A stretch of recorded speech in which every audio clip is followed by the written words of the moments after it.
So using mandate templates by any estate agent always carries a massive risk to it.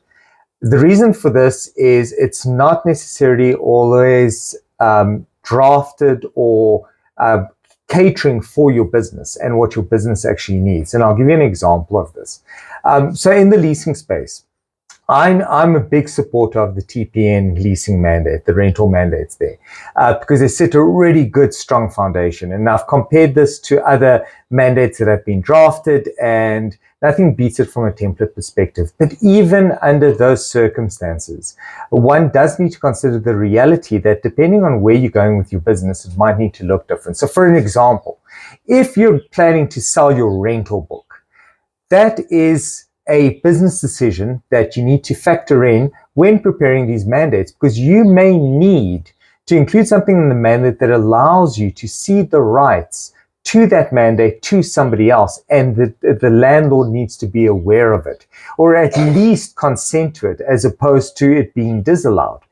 So that's something, for example, that's quite particular, but it's because you as a business owner, as a rental agent, need to think about what is the future of your business. Because if you're planning on creating an asset of value, that is definitely an outcome that you want to make sure that you cater in. And you can't do that if your rental mandate ties you or ties your client to you and you to your client, meaning that you've got no asset of value, because once you're gone, the client, technically, there is no mandate that you can sell over, and you would have to try to persuade this client on the sale of any business to sign a new mandate with the person that you're selling to. And imagine sitting with a rental book of 1,000 people, having to go phone up each and every one of those people and convince them that they need to sign a new mandate. So that's just one example.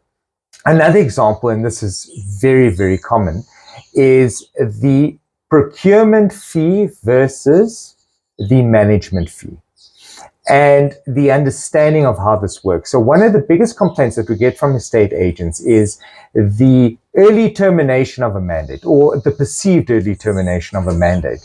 Now, the problem that we experience in practice is mandates are fixed term agreements, so there are entitlements to cancel the mandate. Things don't go according to plan, not the way that you want them to go according to, which means that even if you have great clauses and you tie the person in for 12 months, if they do terminate early, what are you going to do about it? Charge a little penalty? And now the problem is that maybe you forfeited your procurement fee just to tie the person in for 12 months. You told them, you know what, don't worry about the management fee. Don't worry about the procurement fee. You're going to pay me a management fee for 12 months. I'm happy. Now they cancel, they terminate it early, and you realize that you can't go and charge the full procurement fee because you didn't make provision for it. Again, this is a business decision. Having a template that makes provision for procurement and management is a good template. Now, drafting special clauses in this template, adding a clause that says, well, I'll tell you what, if I waive this fee and I charge you a management fee and you terminate the contract before a 12-month period, you'll be liable for the full procurement fee or a pro rata portion of the procurement fee or whatever it is, right? Doesn't matter.